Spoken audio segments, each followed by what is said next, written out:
mim. Por que você falou sobre isso? Porque é necessário falar disso hoje, Olaf. Eu não aguento mais as pessoas ficarem me perguntando isso todo dia e eu vou falar. Mas você sofre. Eu sei que eu sofro, mas chega um momento que você tem que falar, Olaf. Essa exposição na internet a cada dia aumenta e a gente tem que conversar sobre isso. Vai ficar tudo bem, eu te prometo. Não tá machucando, não. Vai lá, que eu vou gravar e vou contar.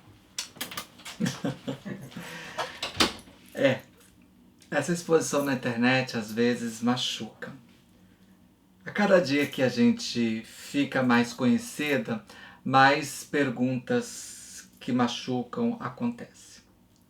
E quando um YouTube ou qualquer pessoa pública não fala de certas coisas, simplesmente porque não está preparado, ou porque esses assuntos podem doer, pode machucar você. E é por isso que eu não expliquei para você antes o porquê desses meus defeitos físicos. E para que você possa entender, eu preciso levar você na minha infância. Quando eu era criança, logo quando eu comecei a me entender por gente, eu tenho isso nítido na minha mente, eu tinha certeza que eu não era filha da minha mãe. Eu tinha certeza absoluta disso. Era uma coisa que estava aqui, ó, fixa na minha mente. E principalmente que a minha mãe sempre teve filhos adotivos. A casa da minha mãe sempre foi cheia de pessoas adotadas lá, pessoas que moravam com ela temporária ou para bastante tempo. Então eu tinha essa certeza, era a coisa mais certa da minha vida. E quanto mais eu crescia, eu via grande diferença entre mim e meus irmãos. E uma das grandes diferenças que eu via era a minha cor. Lá no interior do Espírito Santo faz um sol muito forte. E quanto mais esse sol esquentava, mais negra eu ficava. E meus irmãos, mais claros eles eram. Então essa diferença de pele, essa tonalidade de pele mexia comigo. Eu tinha certeza que eu não era filho da minha mãe. E essa história de não ser filha dela não mexia muito comigo internamente, porque eu já tinha habituado ou acostumado com essa história na minha cabeça. E até que um dia, em uma discussão com a minha mãe, porque minha mãe ela dava umas boas chineladas, paradas, eu disse pra ela porque que ela me batia daquela forma, porque eu não era filha dela. Simplesmente por isso que ela me batia daquela forma. Daí ela, mais enfurecida ainda, ela olhou pra mim e falou assim: você não precisa fazer nem nenhum exame, na época não existia DNA não, exame de sangue que ela falava, tá? Não precisa fazer nem nenhum exame pra provar que eu sou sua mãe não. Olha aí pro espelho, olha aí sua cara, que você vai ver o que você tem aí, ó, que é igualzinho a mim, não precisa provar nada disso não. Daí eu olhei pra ela, fiquei sem entender, ela foi, pegou na minha orelha assim forte, puxando assim, ó, e me mostrou que a minha orelha é igualzinha a dela. Então você que sempre pergunta que sabe que se eu luto jiu-jitsu, que se foi o tatame que comeu a curvinha da minha orelha, eu quero falar pra você que não. E que eu também não sou uma duende ou uma elfa. Eu simplesmente tenho uma orelha com defeito ou uma orelha diferente da sua, que é igual ao da minha mãe. Totalmente envergada para cima e que não foi feita no jiu-jitsu ou em nenhum tatame fazendo lutas marciais. E daí veio uma grande outra questão na minha vida, que era saber se realmente meu pai era meu pai.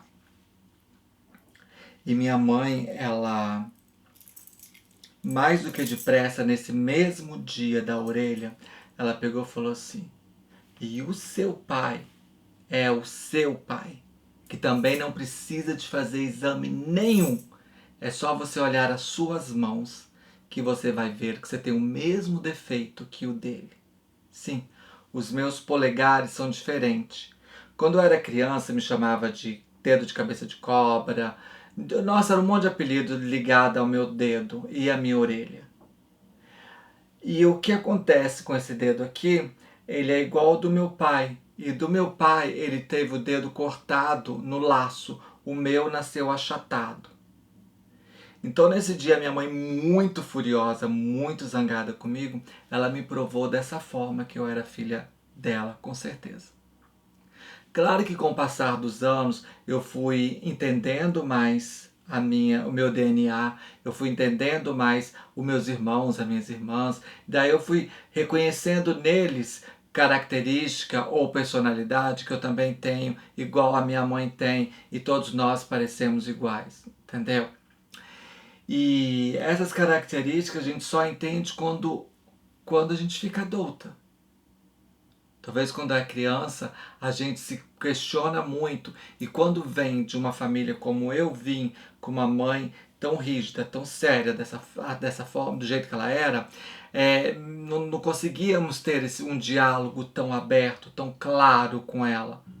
Tanto quanto eu só falei a respeito dessa dúvida que eu tinha no momento de fúria, onde ela estava me batendo, eu estava muito chateada com ela, eu acabei vomitando todas essas dúvidas que eu tinha a respeito da minha genitora, se realmente ela era ou não.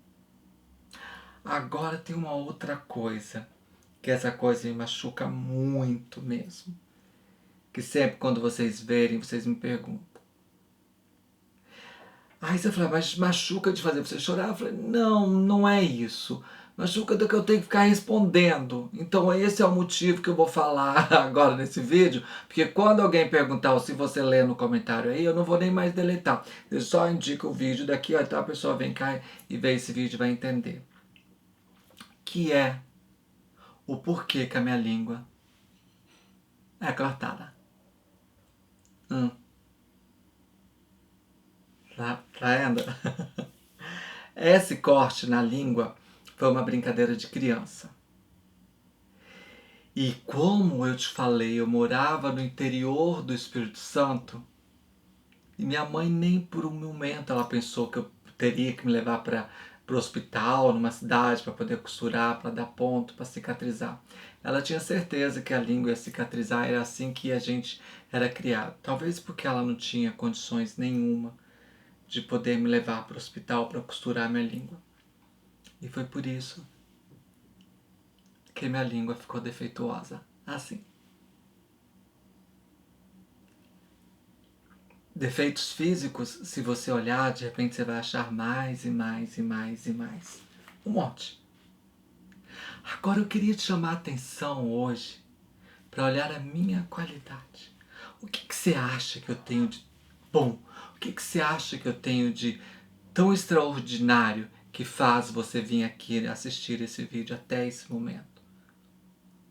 O que faz você acompanhar a Joaninha? O que eu tenho que te traz até aqui?